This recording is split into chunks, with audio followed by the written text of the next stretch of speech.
నమస్తే అందరికీ, welcome to my channel. నేను ఇప్పుడు అన్నవరం సత్యనారాయణ మూర్తి ప్రసాదం చేస్తున్నానండి.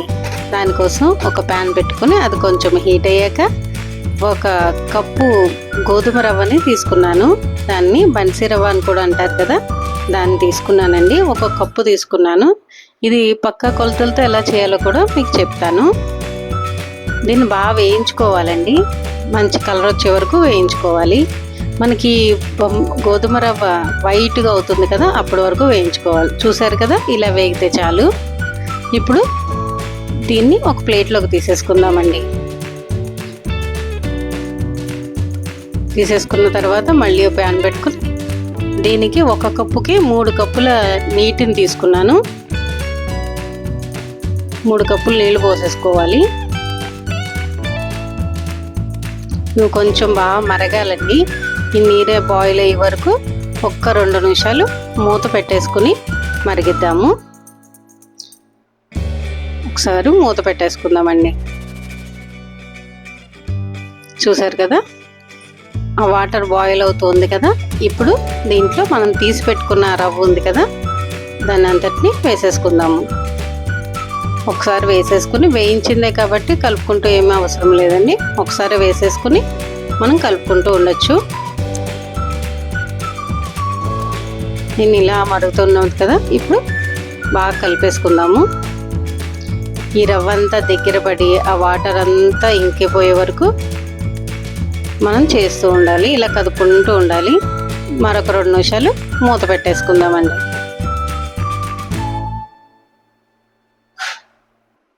చూసారు కదా, ఈ వాటర్ అంతా పీల్చేసుకొని ఆ రవ్వ అంతా దగ్గర పడుతుంది. చూసారుగా ఇలా అయిందో. ఈ గోధుమ రవ్వ అంతా దగ్గరగా వచ్చింది కదా. ఇదే టైంలో మనం పంచదార కూడా వేసేసుకుందామండి. దీనికి ఏ కప్పుతో ఏ కొలత తీసుకున్నానో అదే కప్పుతో ఒక కప్పు పంచదార తీసుకున్నాను. అది కూడా ఇందులో వేసేసుకుందాము. ఈ పంచదారని వేసేసి అది కరిగే లోపల మళ్ళీ అదే కప్పు కొలతతో బెల్లం కూడా తీసుకున్నానండి. ఆ బెల్లాన్ని కూడా ఇదే దాంట్లో కలిపేసుకుందాము. కలిపేసుకుని ఈ పంచదార బెల్లం అంతా కరిగే వరకు కలుపుకుంటూ ఉండాలి.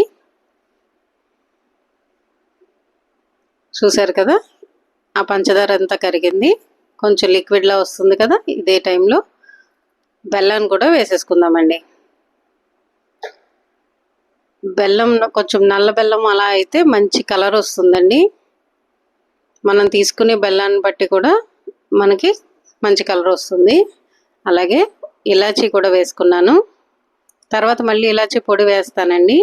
ఇప్పుడు కొంచెం ఇలాచీలు వేసుకున్నాను. మరొక 2 నిమిషాలు ఉడికిన తర్వాత మూత తీసి చూస్తే మంచి సువాసన వస్తూ ఉంటుందండి. చూసారు కదా, ఇలా ఉడుకుతుందో మంచి కలర్ వచ్చింది చూడండి. ఇదే టైంలో మనం ఒక గరిటె నెయ్యి కూడా వేసేసుకుందామండి ఇందులో. చూసారు కదా ఎంత బాగా ఉడికిందో. బాగా ఉడికిందండి. ఇప్పుడు ఒక గరిటె నెయ్యి వేసుకుందాము. నెయ్యి కూడా ఎక్కువ ఏం పట్టదండి, ఒక గరిటె వేసుకుంటే చాలు. అలాగే ఒక 1/2 స్పూను ఇలాచీ పొడి కూడా ఇప్పుడు వేసుకుందాము. దీంట్లో జీడిపప్పులు అవి మనం ఏం వేసుకోమండి. ఈ 2 వేసుకుని మరొకసారి కలిపేసుకుందాము. ఒకసారి నెయ్యి అంతా కరిగే వరకు కలిపేసుకుని 1 స్పూను ఆవు నెయ్యి వేసుకున్నానండి. అది టేస్ట్ మంచిగా వస్తుందని 1 స్పూన్ వేసాను. మీరు కూడా వేసుకుని చూడండి. ఒక 2 నిమిషాలు కలిపేసుకుని ఒకసారి మూత పెట్టేద్దామండి. ఆ నెయ్యి అంతా మనకి ప్రసాదంలో వచ్చి పైకి తేలుతుంది కదా, అలా తేలే వరకు ఒక 2 నిమిషాలు మూత పెట్టేద్దాం. ఇంకా స్టవ్ ఆఫ్ చేసేద్దామండి. మనకి ప్రసాదం రెడీ అయిపోయినట్టే. చూసారు కదా ఎంత బాగా రెడీ అయిందో. నెయ్యి అంతా పైకి తేలింది చూసారు కదా. ఇప్పుడు ఒకసారి కలిపేసుకుని మనకి అన్నవరం సత్యనారాయణ మూర్తి ప్రసాదం రెడీ అయిపోయినట్టే. దీన్ని బౌల్లోకి తీసుకుని సర్వ్ చేసుకుందామండి.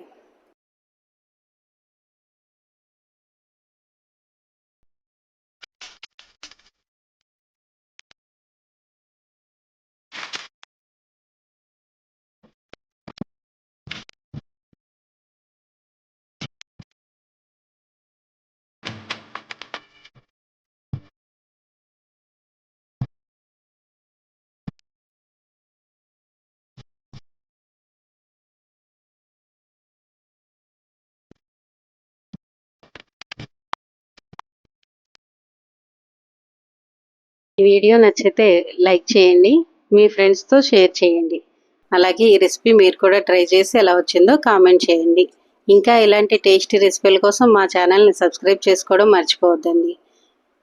మరొక కొత్త రెసిపీతో మళ్ళీ కలుద్దాం. Thank you for watching.